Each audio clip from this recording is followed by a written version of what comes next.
Okay. And so I would like to draw y'all's attention to this brick. It's a pretty nice brick, right? It looks pretty solid, maybe nice material, maybe gold. It's made of ash, actually. Well, not ash, but soot, made of atmospheric pollution. Chinese performance artist Nut Brother walked around Beijing for 100 days with an industrial vacuum, vacuuming up the air. By the end of those 100 days, he had enough ash or air pollution to combine with a small amount of clay to make this solid brick. Admittedly, this is Beijing, one of the most polluted cities in the world. China does make the most air pollution in the world.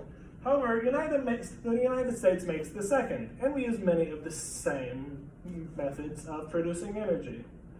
I don't need to justify myself in being concerned about the state of the earth, being a human who lives here. I would like to leave a better place for my kids and to survive in general. Admittedly, I didn't go looking for a solution actively at first. It kind of sprung up in my YouTube recommendations. But since then, I've been doing research. I've been adamant about it, and I'm adamant about it now. I believe nuclear power would benefit the US power grid and environment and the world. And I'd like to talk about that, and I'd like to tell you why. I'm going to firstly talk about some other forms of power generation, how they fall flat, kind of, some of their weaknesses, a little bit of their strengths. Then I'm going to talk about why nuclear energy is the best. But first, I need to briefly go over the difference between renewable energy and sustainable energy. Renewable energy is energy that can naturally be replenished, like water, air, they're both renewable. Fossil fuels, gold, maybe, they aren't. Sustainable energy, on the other hand, doesn't need to be replenished. We have enough of it to last an amount of time. Sustainable energy could be, or non-renewable energy could be sustainable if we have enough of it to last as long as we need. Likewise,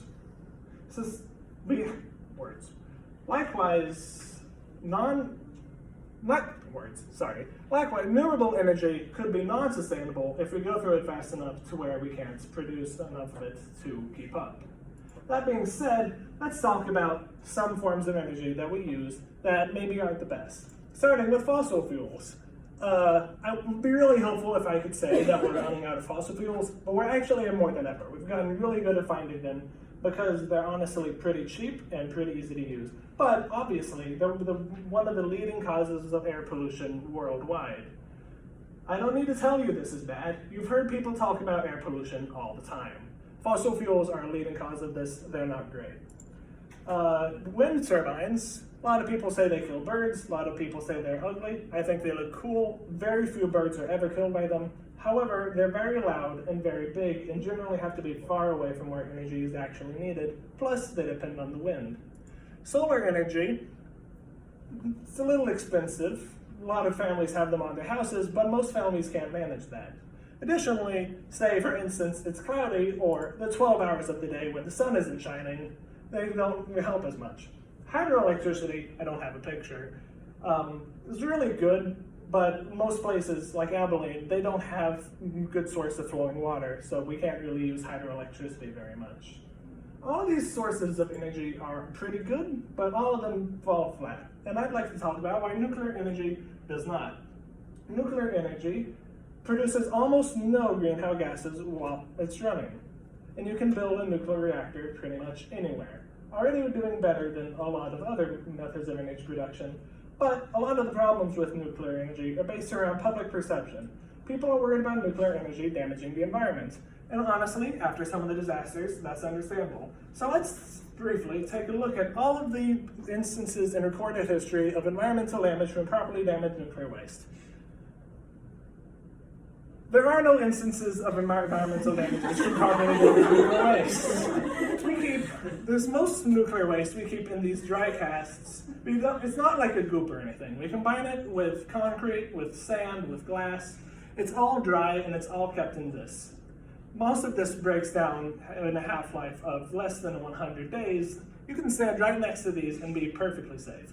Additionally, if it needs to be transported, we have these casts. These things are thick and durable. You can hit it with a train. It would leak nothing. It'd be perfectly safe. Of course, that's not all nuclear waste. There's lots of nuclear waste that's more volatile and needs a lot more time to break down, years, decades, centuries even. So how do we deal with those?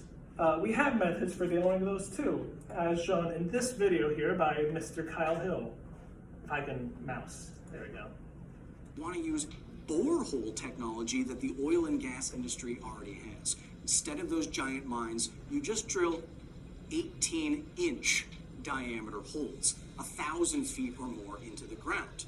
You drill it at an angle or horizontal or vertical, but you drill it all the way below aquifers, below anything that's geologically active, below more rock than is in a generic disaster film. Into these holes, you put nuclear casts, you stack them or you line them up, you fill the entire thing with concrete. It gets cut off because I can only have 30 seconds.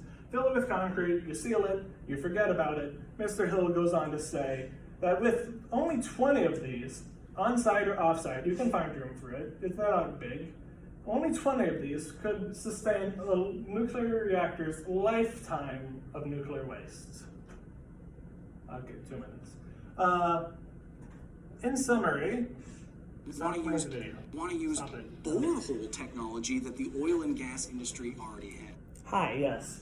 In conclusion, nuclear energy would be a boon in the way of clean, sustainable, efficient, and consistent energy in the US and around the world.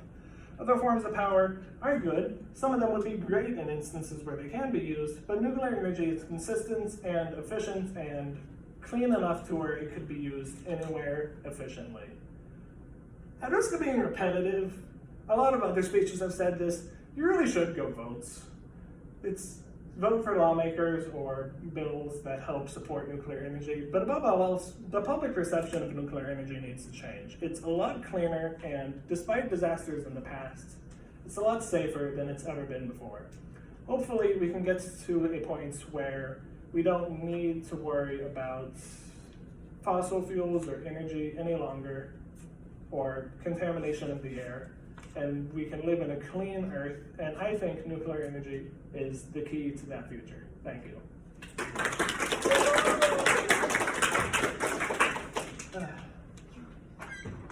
You can ask me things now. Questions? 1 minute questions.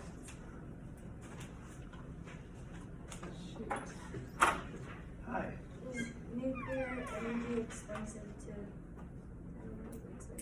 Building nuclear reactors is pretty expensive, but on average, it's about the same price as building a lot of other clean energies like dams or wind turbines, compared with the amount of energy that they produce. Yes? What made you interested in researching this topic? Admittedly, originally Kyle Hill's videos, but I just like nuclear energy. I think it's neat. Yeah? You said that there wasn't a lot of flowing water in Abilene. Couldn't you use like showers has technically flowing water, so you could attach something to generate power for showers and like attach it to toilets and the data fountain? You could do that. You could generate energy like that. You'd need a whole lot of that in order to actually like power a city or anything. Hydroelectricity on bigger scales generally needs a lot of flowing water. All right, 1 minute. Woo!